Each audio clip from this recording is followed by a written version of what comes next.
Welcome, welcome. I am Coach Lil Lisa. I'm going to take this little handy thing out of my pocket. I'm going to put that right there so that I can just totally focus on the next 15 minutes. It probably won't even be 15 minutes, but I definitely want to be live on here with you. So let me just make a couple of adjustments. I'm going to make one adjustment.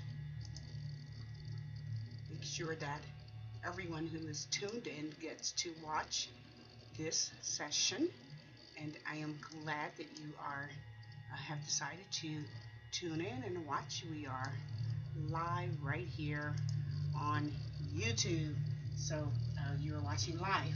So welcome, welcome. Hi, I'm Coach Elisa. I'm a business coach, a life coach, and a Christian coach, and I am so glad that you decided to tune in for this episode.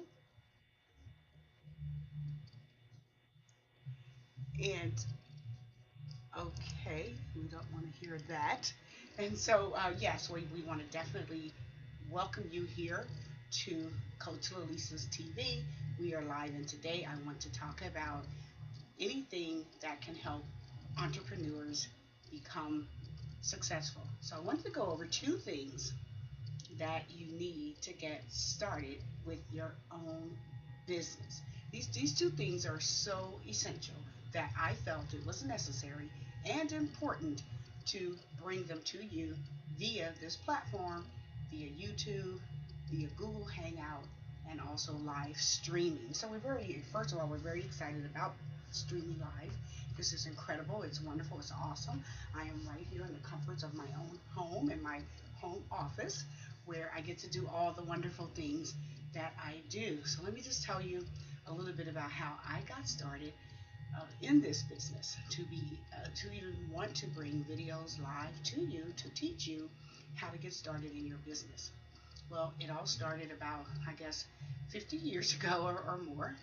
As a child, I watched my father's father, my grandfather. I watched my grandfather in business. And I used to go to his business all the time as a child. He had a store. It's like a candy store where you could get, candies and maybe some items for your home, for your kitchen. Things like soap powder, the detergent, things like milk and eggs, like the basic staples that every family needed. And I thought, as a kid growing up, it just meant it was fun. Also, I know it was fun. It was going there. My grandfather would let us have candy from behind the counter. I mean, it was just a wonderful experience. And so I guess basically, all my life, and then we would go into the back of the store with him while he would count up his money. And, he would tell us stories about how he worked on the railroads and how he traveled all over the country. And he had an apartment building as well. And he had tenants. So all my life I was around an entrepreneur and not really knowing the value and the power of it. And same thing with my father, who then one day started his own dry cleaning business. And I went to work for him, and I worked in even though I knew how to press clothes, but we only had two pressers, and my father used one and my brother used the other. So they made me wait the counter. And so I used to deal with all the customers coming in, and I used to get a lot of compliments on how I was handling the customers. So, and this is at that point, I was around age 24, 25, maybe around 26. So, always knew that I would probably be in business for myself. Then in 1987, I moved to New Jersey, and I got a job, oddly enough, in a purchasing department. But here's the thing. See, your destiny will lead you everywhere you're supposed to be. So this particular company that I worked for had a very, very small, the purchasing department dealt with a lot of small businesses. And we were a very big company with global customers. So I said to the purchasing manager, who was my boss at the time, John Stewart, I asked him, because I was curious. At that time, I was going to school to get a degree in business. And I was curious. I said, why do we deal with such small companies? Because a lot of times I would drive to these small factories in Kenilworth, New Jersey, Linden, New Jersey, Elizabeth, New Jersey, Roselle, New Jersey, and Hillside for that matter. And I was wondering, why were we dealing with all these little tiny machine shops or print shops? And he explained to me that he was the one who sort of pushed that idea on the company because he felt that When you deal with the smaller people, you get more personal care. Whereas if you would deal with a major corporation, you would become just another number, just another client, and you may not get the hands on. So I always kept that in the back of my mind about there is a place for the small entrepreneur. So that's why here I am today working with the small entrepreneurs, the entrepreneurs who have just small businesses, but that doesn't mean that you have small revenue. So I want to be able to teach about a small business, but big revenue.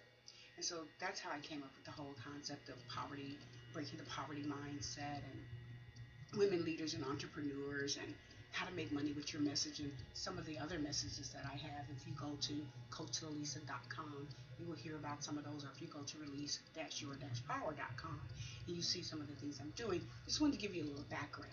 So tonight, so that brought me to tonight. So small business, I'm talking to another small business with two things that all of those small businesses had in common. Whether it was the small steel companies, like I said, in Kenilworth, New Jersey, the small printing and engraving shop, that we used to have to get stamps for some of our products. We'd have to stamp either, stamp the name of the company on there, or we had to get a stamp for one of the officers in the business, one of the, top executives in the company. Maybe they needed their name. We had to stamp it because we handled all the purchasing for the entire company, for the entire manufacturing plant, the engineering plant, for the offices, for advertising, for the employees, every single thing the company did. We handled all the purchasing. So we handled all types of contracts, blanket orders, single orders. I've seen them cancel orders. And we had a small office, so I could hear all the conversations. And so I learned a lot about contracting and networking with people and marketing. And a lot of times the suppliers would come to our office to meet with us to either try to get a deal. We had a lot of, back in those days, you could do a lot more cold calling, just knocking on doors, a lot more soliciting. Nowadays, companies won't let you even you cannot solicit, you can't knock on doors. Companies don't. As a matter of fact, now employees have to have a security code to get inside buildings. But back in those days, a salesperson was still that person with a little black briefcase, driving around in their car, spot a company, and just jump out their car and knock on the door. So the small businesses. So what are the two things that every small business person absolutely needs? And I'm sure you already know this, but sometimes you need to hear it again. Because if you're not utilizing it yet, that means you need to hear it again. And for those of you who have never heard it, then this is going to really, really help you. So the very first thing you need in order to be successful in business, you need a vision. That's right, a vision. The Bible teaches us that without a vision, the people perish. Now, I know you don't want to perish. I know you want to be successful in what you're doing. So you have to first have a vision. I want you to think about, I want you to see it. See, I believe that if you could see it in your mind's eye, that you could bring it about. You got to get a vision for it. When I was in college, let me tell you, when I started school, I had never been to college before. Here I was sitting at Essex County College in Newark, New Jersey, previously having been a high school dropout, flunked out of high school. When I sat there, I saw myself graduating. I saw myself earning that degree from the very first day. And therefore, I was able to achieve it. Same thing with the job I'm doing right now. Way back then, when I was working at Valcor Engineering, when I only had a GED, when I was only making $4.97 an hour, when I was only hired for one day to be a file clerk, I knew then that I wanted to be a CEO. And so what did I do? I began to carry myself like a CEO, but I had to see it. I had to visualize it. See, what you can see, you can be. Yes, what you see, you can be. So you have to have a vision for your business. How is your business going to look? What will it look like physically? What will it look like, team-wise? What kind of people will be working for you? You have to visualize that. What kind of people will you partner with? Okay, so you need a vision. Great, powerful vision, and it needs to be very visual. You need to be able to see it so well, so clear, it's just like watching it in HD or 3D, okay, in Technicolor. You need to see that vision for your business. And here's the thing about a vision. Be very careful about the people you share it with. Now, it's not that they can stop you. That's not the problem. We used to have that as a problem, right? That was a problem 20 years ago. That people would try to block your vision. Well, today people don't worry about blocking it, but they might go before you. See, may not try to tear you down, but they can take your vision and run with it. So be very careful about who you share your vision with. Make sure it's somebody you can trust. And therefore, I'm recommending myself as a business partner. Anybody that's ever worked with me, sure, I mean, I'm not perfect. Don't get it twisted. But there's one thing that the customers I've worked with and the clients I've worked with, there's one thing that they will never say is that I took their idea. That I stand on. That is definitely one of my core competencies. You never have to worry about that with Coach Lalisa or any of the Coach Lalisa products. So I love the fact that that's one thing I want to make sure is definitely my brand.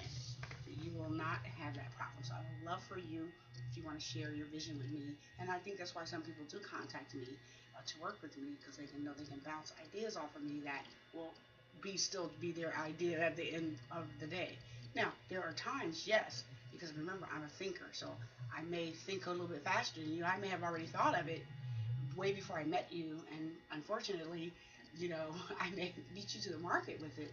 But typically, if it's a client that I'm working with, I would absolutely never do that.